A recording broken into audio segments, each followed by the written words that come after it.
O quinto planeta era muito curioso. Era o mais pequeno de todos.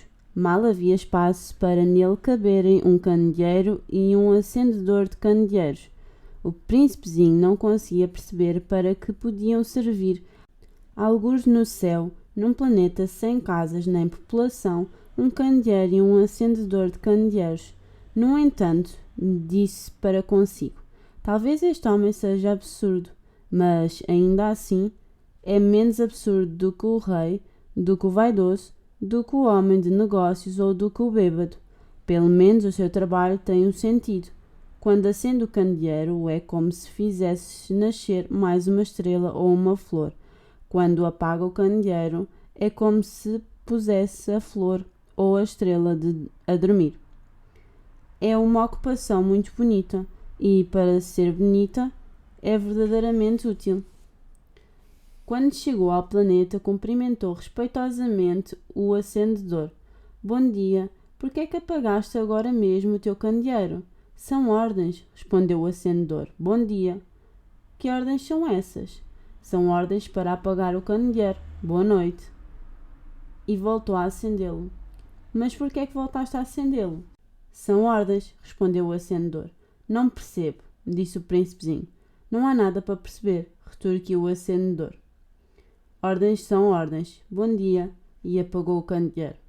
Em seguida, enxugou a testa com um lenço aos quadrados vermelhos.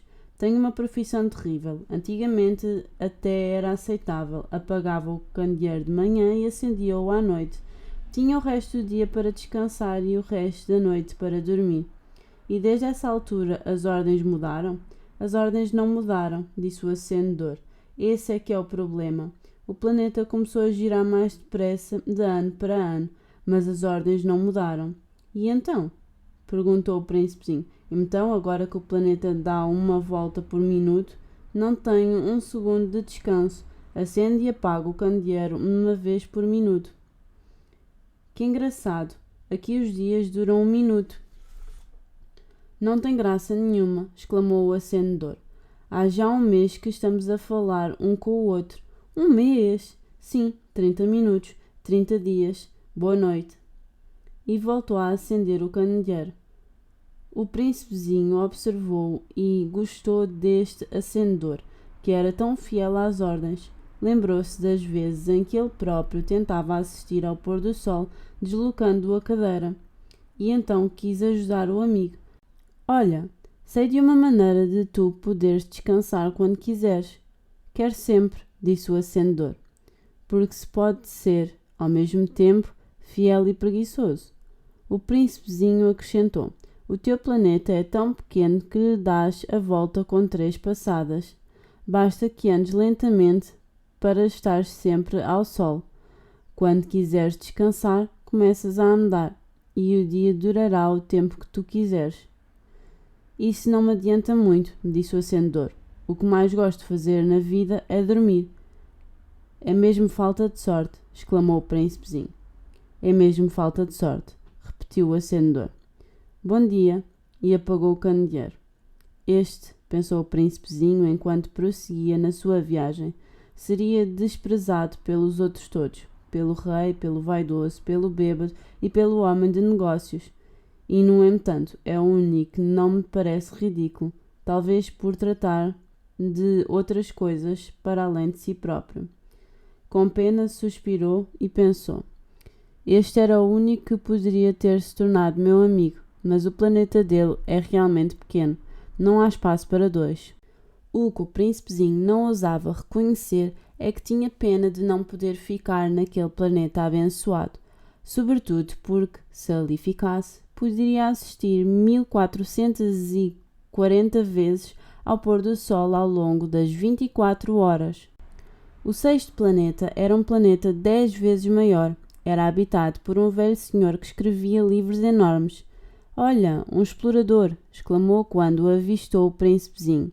O príncipezinho sentou-se em cima da mesa para descansar um pouco. Já tinha viajado tanto. De onde vens? Perguntou-lhe o velho senhor.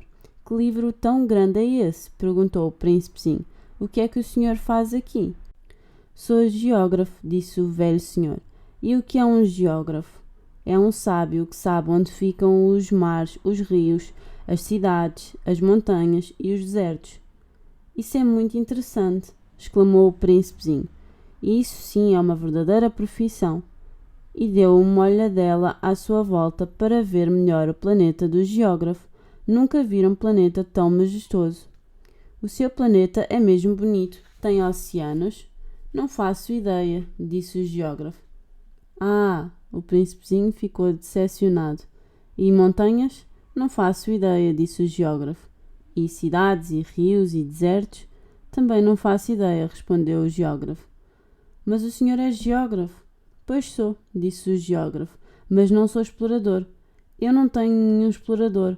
Não é o geógrafo que vai contar as cidades, os rios, as montanhas, os mares, os oceanos e os desertos. O geógrafo é demasiado importante para andar a passear. Não sai do seu gabinete, mas é aí que recebe os exploradores, que os interroga e toma nota das suas informações. E se os dados recolhidos por algum deles lhes parecerem interessantes, o geógrafo manda averiguar a conduta moral do explorador. E por que é que faz isso? Porque um explorador que mentisse provocaria catástrofes nos livros de geografia, assim como um explorador que bebesse demais. E porquê? Perguntou o príncipezinho. Porque os bêbados veem tudo a dobrar. E, assim sendo, o geógrafo assinalaria 2 montanhas onde haveria apenas uma. Conheço alguém, disse o príncipezinho, que seria um mau explorador. É possível. Então, quando a conduta do explorador parece ser boa, faz-se uma investigação sobre a sua descoberta. Vai-se lá verificar? Não, isso seria demasiado complicado. Mas exige que o explorador apresente provas. Se se trata, por exemplo, da descoberta de uma grande montanha, exige-se que ele traga de lá pedras grandes. De repente, o geógrafo ficou emocionado. Mas tu vens de longe, és um explorador, descreve-me o teu planeta. E o geógrafo, tendo aberto o livro de registros, afiou o lápis. Os relatos dos exploradores começam por ser anotados a lápis. Depois de apresentar as provas, são passados a tinta. Então, perguntou o geógrafo. Oh, não há nada de muito interessante lá onde eu moro. É um sítio muito pequeno. Tem 3 vulcões, 2 vulcões em atividade e um vulcão extinto, mas nunca se sabe, concordou o geógrafo. Também tem uma flor. Não costumamos registar as flores, disse o geógrafo. E porquê? É o que há de mais bonito? Porque as flores são efêmeras. O que significa efêmero? As geografias, disse o geógrafo, são os mais sérios de todos os livros. Nunca passam da moda. É raríssimo que uma montanha mude de lugar. É raríssimo que um oceano se esvazie. Nós só escrevemos coisas eternas. Mas os vulcões extintos podem entrar de novo em atividade, interrompeu o príncipezinho, o que significa efêmero. Para nós, os vulcões estarem extintos ou em atividade é exatamente a mesma coisa, disse o geógrafo. O que é importante para nós é a montanha. Essa não muda. Mas o que é que significa efêmero? Repetiu o príncipezinho, que nunca desistia de uma pergunta depois de a ter feito. Significa estar sujeito a desaparecer em breve. A minha flor está sujeita a desaparecer em breve? Pois claro, a minha flor é efêmera, pensou o príncipezinho, e tem apenas 4 espinhos para se defender do mundo, e eu deixei-a lá sozinha.